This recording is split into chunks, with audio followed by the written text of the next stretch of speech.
Hold the pole steady at marker 4. I'm locking the reading now. Steady as she goes.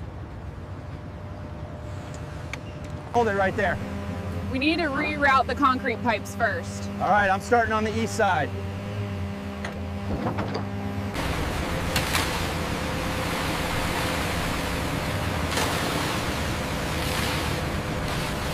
Watch the load coming up on the east side.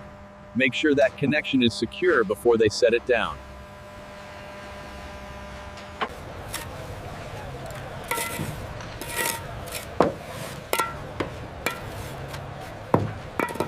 Okay, lower the bucket right here.